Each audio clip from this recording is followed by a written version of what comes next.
utang at nangunguna. Kasama ba ang Pilipinas sa mga bansang ito? Ilan lamang yan sa mga tanong na susubukan nating sagutin para sa video natin ngayon. Kaya naman halika Paps, para sa listahan natin ngayon, atin ang alamin ang 10 bansa sa Southeast Asia na baon sa utang hanggang sa ngayon.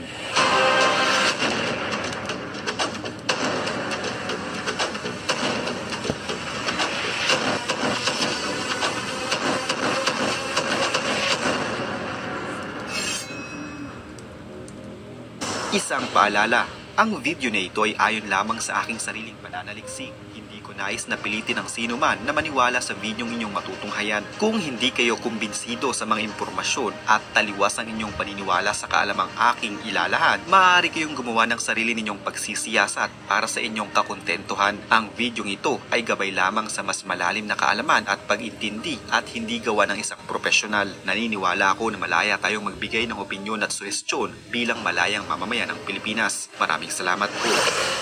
Pang-10 sa ating listahan ay ang Timor-Leste. Ang utang ng bansang ito ay tinatayong umabot sa $510 million o katumbas ng halos 25% ng kanilang GDP. Ang karamihan ng mga naging utang ng Timor-Leste mula sa Multilateral Development Bank, gaya na lamang ng Asian Development Bank at World Bank, pati na rin sa mga bilateral na nagpapautang tulad ng gobyerno ng Japan. Sa kabila ng mababang utang lamang ng bansang ito, may mga hamon ng Timor-Leste sa pagpapatakbo ng kanilang pinansyal at sa pagpapalago ng kanilang ekonomiya. Sa ngayon, ang populasyon nito na may humigit kumulang 1.2 milyon, ang Timor-Leste ay isang demokratik at payapang bansa. Bagamat nararamdaman pa din ng bansang ito ang kahirapan, sa paglipas naman ng panahon ay unti-unti nang tumataas ang level ng pamumuhay nito. Pang-9 sa ating listahan ay ang Cambodia.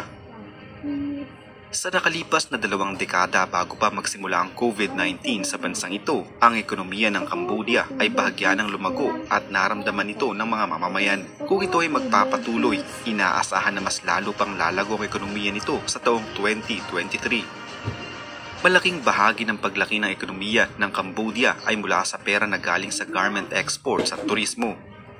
Lumago ang ekonomiya nito sa annual average na 7.7% sa pagitan ng 1998 hanggang 2019, kaya naman itinuturing ito na isa sa mga fastest growing economies in the world. Gayunpaman, kasabay ng pag-asenso ng Cambodia ay ang paglobo din ng utang nito. Ayon sa tala, umabot sa $10 billion ang utang ng Cambodia. Ayon sa World Bank, ang karamihan sa naging utang nito ay mula sa mga multilateral na mga kasiwa tulad ng World Bank, Asian Development Bank at International Monetary Fund na nagbibigay ng mga pautang para sa mga proyekto para sa pagpapaunlad ng bansa, habang ang natitirang bahagi ng utang nito ay mula naman sa bansang China, Japan at France, kasama pa ang mga utang na mula naman sa mga pribadong lenders. Sa kasalukuyan, ang utang na ito ay naging isang suliranin dahil sa ang bansa ay nakakaranas ng pagtaas ng antas ng kahirapan at limitado lamang ang kanilang mapagkukunan upang makapagbayad ng utang. Pang-8 sa ating listahan ay ang Myanmar. Ang ilang dekada ng military rule ang labis na nagsadla sa Myanmar sa kahirapan.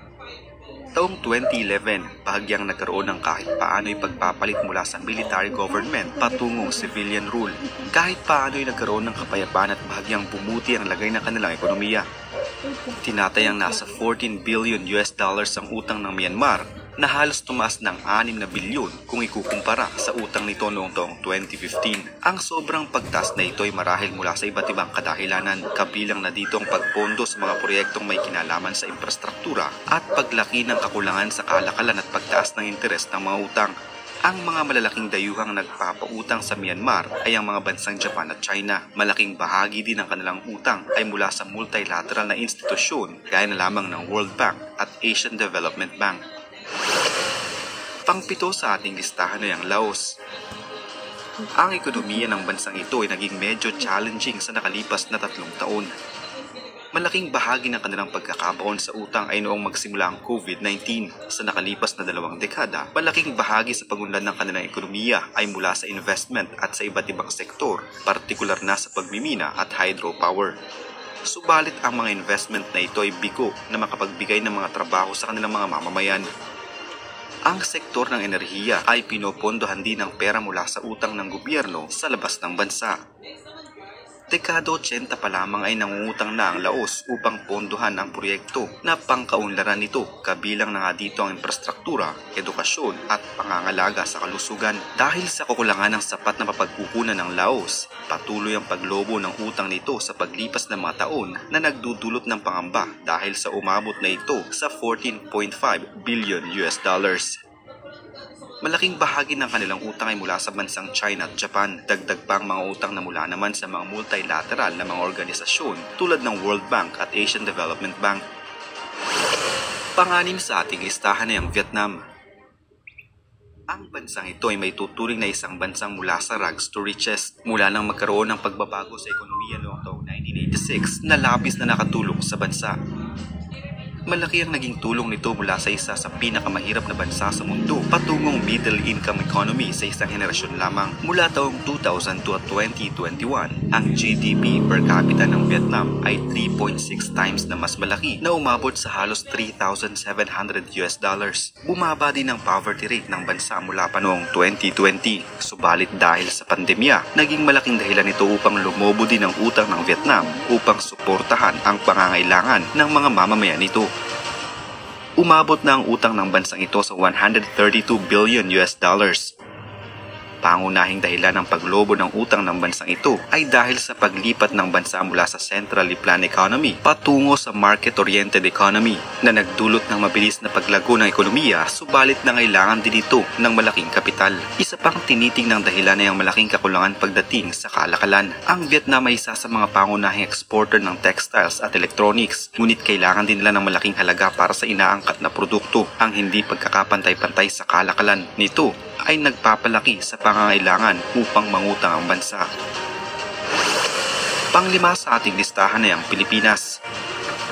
Ang Pilipinas ay isa sa mga most dynamic economies sa East Asia Pacific region. Ang average annual growth nito ay tumaas ng 6.4% mula 2010 hanggang 2019 mula sa 4.5% noong taong 2000 hanggang 2009. Nagiging malaki ang pakinabang ang iba't ibang sektor ng negosyo tulad ng BPO, real estate, tourism at finance and insurance industries sa paglago ng ekonomiya ng bansa. Subalit dahil din sa pagtama ng COVID-19 sa Pilipinas, naging malaking dahilan nito upang bumagal at halos huminto ang paglago ng ekonomiya nito. Gayunpaman, unti-unti na ding nakakabangon ang ekonomiya nito simula nang maging normal na ang lahat at mabawasan na ang kaso ng COVID-19 sa bansa. Pero syempre, hindi pa rin maiaalis ang pangungutang nito upang punan ang mga pangailangang hindi naibigay noong pandemya at iba pang pangangailangan ng mga mamamayan. Ang utang ng Pilipinas ay umabot na sa 246 billion US dollars o halos 13.6 trillion pesos. Maraming mga dahilan kung bakit lumobo ng ganito ang utang ng bansa at isa na marahil dito ay upang pondohan ang mga proyektong may kinalaman sa infrastruktura, kakulangan sa budget at syempre ang nagdaang pandemya. Naging malaki ang epekto nito sa ekonomiya ng bansa at sa paglobo ng utang nito. Dahil sa kakulangan sa budget, ang pag-utang sa mga pandaigdigang mga institusyon tulad na lamang ng World Bank at Asian Development Bank ang nakitang solusyon upang matugunan ang mga ito. Pang-apat sa ating listahan ay ang Thailand. Sa nakalipas na 4 na dekada, ang Thailand ay nakapagtala ng nakakabilib na progreso pagdating sa social at economic development.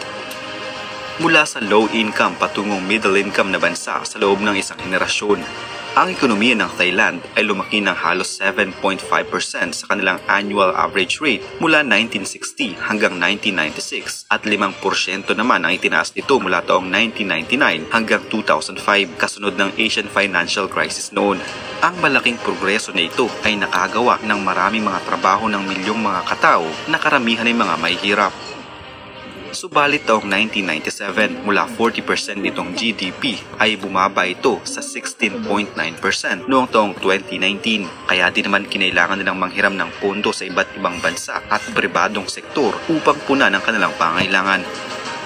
Patuloy na tumataas ang utang ng Thailand sa paglipas ng mga taon na umabot na sa mahigit kumulang 291 billion US dollars noong nakaraang taon. Isa sa mga pangunahing pinagmumulan ng utang ng bansa ay ang mga commercials. Maraming malalaking kumpanya sa bansang ito ang humihiram ng pera sa mga dayuhan upang pondohan ang kanilang operasyon at pangailangan. Ang mga inutangan ng bansa ay mga dayuhang gobyerno at pangdaigdigang institusyon gaya na lamang ng World Bank at International Monetary Fund. Pangatlo sa ating listahan ay ang Malaysia.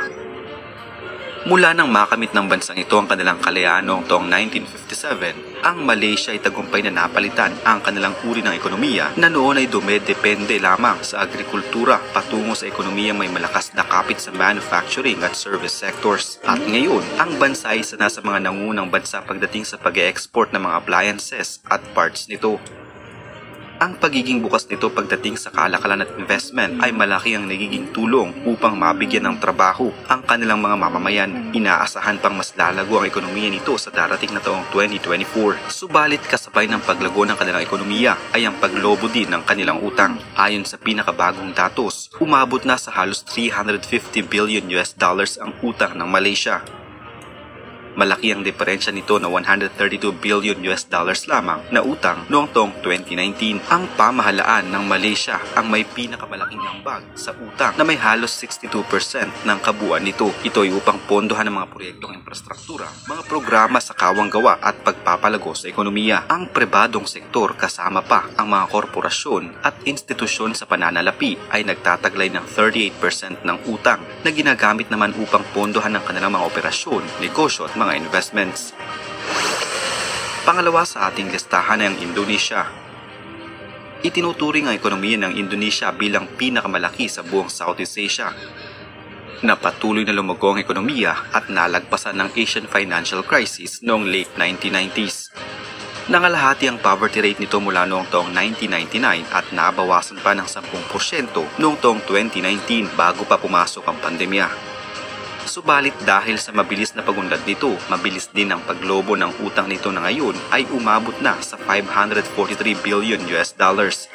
Malaking bahagi ng kanilang utang ay galing sa mga pribadong nagpapahiram, kabilang na dito ang mga bangko, negosyante at iba pang mga financial institution tulad na lamang ng World Bank at Asian Development Bank. Upang pangasiwaan ang utang nito, nagsagawa ang bansa ng polisiya at estratehiya kasama na ang pagpapanatili ng flexible exchange rate, pagpapalawak ng pinagkukunan ng punto at pagpapatupad ng mga reformang pang-estruktura upang ma-promote ang paglago at kalagayan ng kanilang ekonomiya.